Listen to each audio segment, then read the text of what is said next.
ઓમ શ્રી ગણેશાય નમઃ. નિર્વાણ પ્રકરણ ઉત્તરાગ.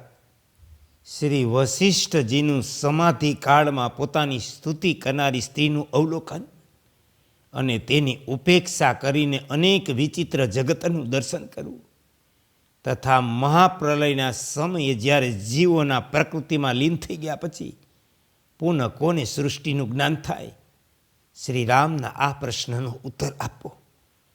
શ્રી વશિષ્ઠજી કહે, રઘુનંદન, ત્યાર પછી ઉપરયુક્ત રૂપે પૂર્વક શબ્દનો વિચાર કરતો રહે હું આવરણ રહિત ચેતન આકાશરૂપ થઈને દીર્ઘકાળ સુધી આમ તેમ ભ્રમણ કરતો રહ્યો. આ પછી વીણાની ધ્વનિના જેવો તે અવાજ મારા કાનોમાં પડ્યો. ક્રમશઃ તેના શબ્દો સ્પષ્ટ થવા લાગ્યા. મને એ ખબર પડી કે કોઈના દ્વારા આર્યા છંદ ગવાઈ રહ્યો. જ્યાંથી એ અવાજ આવી રહ્યો તે સ્થાન પર દ્રષ્ટિ પડી. ત્યાં મને એક સ્ત્રી દેખાઈ, જે દૂર નહોતી.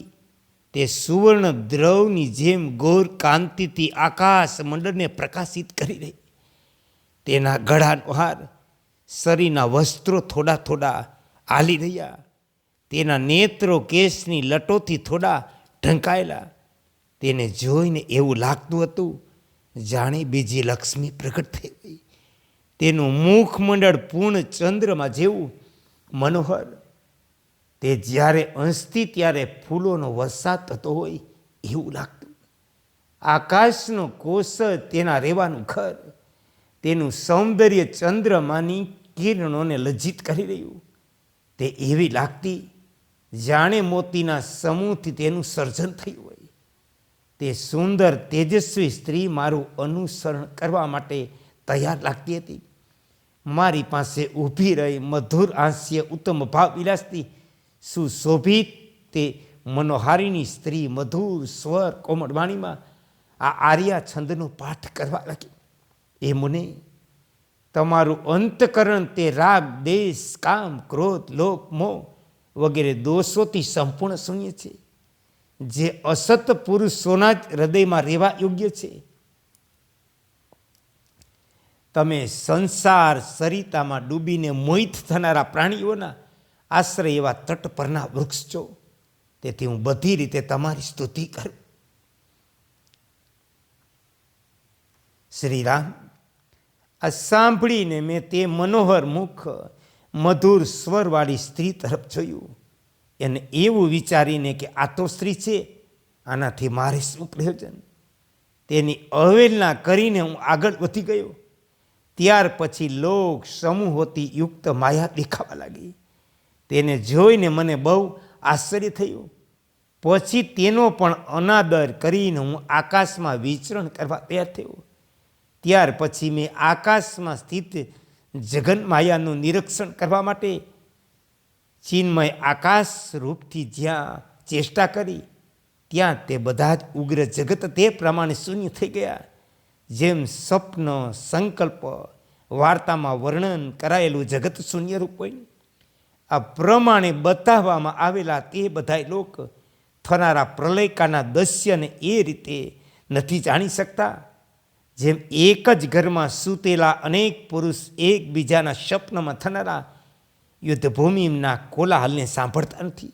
એ શ્રીરામ, એ શ્રીરામ, ચેતનમાં જ બધું છે, ચેતન જ બધું છે. ચારે બાજુથી ચેતન જ ચેતન છે.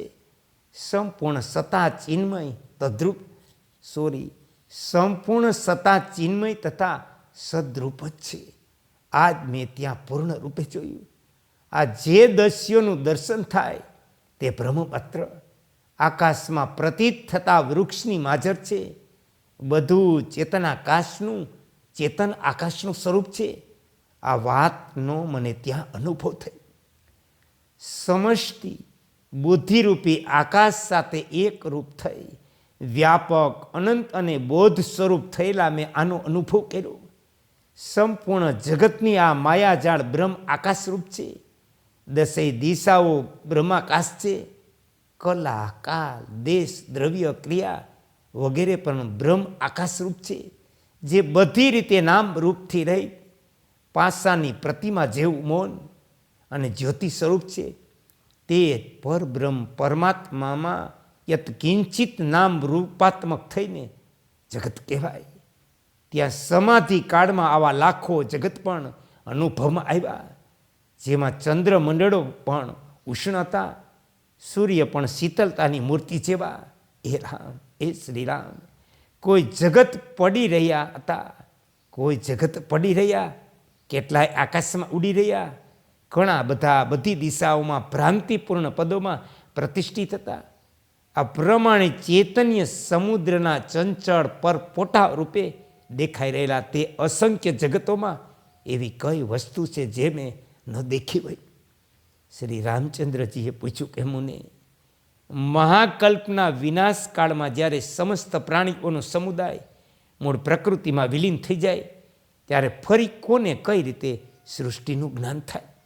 શ્રી વશિષ્ઠજી કહ્યું, એ શ્રી રામભદ્ર, મહાપ્રલય કાળમાં પૃથ્વી, જળ, વાયુ, અગ્નિ અને આકાશ આ સંપૂર્ણ વિશેષ પદાર્થોનો વિનાશ થઈ ગયા પછી બ્રહ્માથી લઈને સ્થાવર સુધીના બધા જીવ જગત જ્યારે મૂળ પ્રકૃતિમાં વિલીન થઈ જાય, ત્યારે ફરી જે રીતે જગતનો અનુભવ થાય તે જણાવવું. સાંભળો, મહાપ્રલય પછી જે બ્રહ્મ શેષ રહે તેનું વાણીથી વર્ણન થઈ શકતું નથી. તેને મુનિ લોકો પરમાર્થ ચૈતન્ય ધન કહે. આ જગત તેનું હૃદય છે, તેથી તેનાથી ભિન્ન નથી. તે જ પરમાત્મા દેવ આ સંકલ્પ કરે છે કે જગત મારો પોતાનો સ્વભાવ અને હૃદય છે. વાસ્તવિક રૂપે તે જગતની સત્તા માનતો નથી. આ પ્રમાણે જ્યારે આપણે વિચાર કરીએ ત્યારે જગત નામની કોઈ વસ્તુ જોતા નથી. પછી શું નષ્ટ થાય અને શું ઉત્પન્ન? જેમ પરમ કારણ પરમાત્મા અવિનાશી છે, તેવું જ તેનું હૃદય પણ. માં કલ્પ વગેરે પણ તેના અવયવો, તેથી તે પણ પરમાત્માથી ભિન્ન નથી. માત્ર અજ્ઞાન જ અહીં જગત અને પરમાત્મામાં ભેદની પ્રતીતિ કરાવે. વિચારપૂર્વક જોવામાં આવે તો તે અજ્ઞાનનો પણ ક્યાંય પતો લાગતો નથી.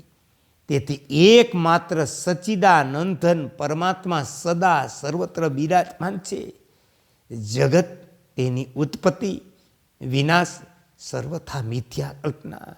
તેથી કદીએ કોઈનું કાંઈ પણ ન તો નષ્ટ થાય ન ઉત્પન્ન થાય. આ જે દસ્ય જગત છે તે બધું શાંત અજન્મા બ્રહ્મરૂપે સ્થિત છે. આ અનાદિ જગત કદી ઉત્પન્ન થયું નથી. અહીં આ જગતના રૂપમાં માત્ર જ્ઞાન સ્વરૂપ પર બ્રહ્મ પરમાત્મા છે. આ પ્રમાણે વિચાર દ્રષ્ટિથી જોવાથી અષ્ટસિદ્ધિઓથી યુક્ત ઐશ્વર્ય પણ તણખલા જેવું નિસાર સિદ્ધ થાય. આવું જાણનાર અધિકારી પુરુષ પોતાનામાં બ્રહ્મભાવનો નિશ્ચય કરીને પોતાના આત્મામાં પૂર્ણ સંતુષ્ટ રહે. ઓમ શ્રી યોગ વશિષ્ઠાય નમઃ.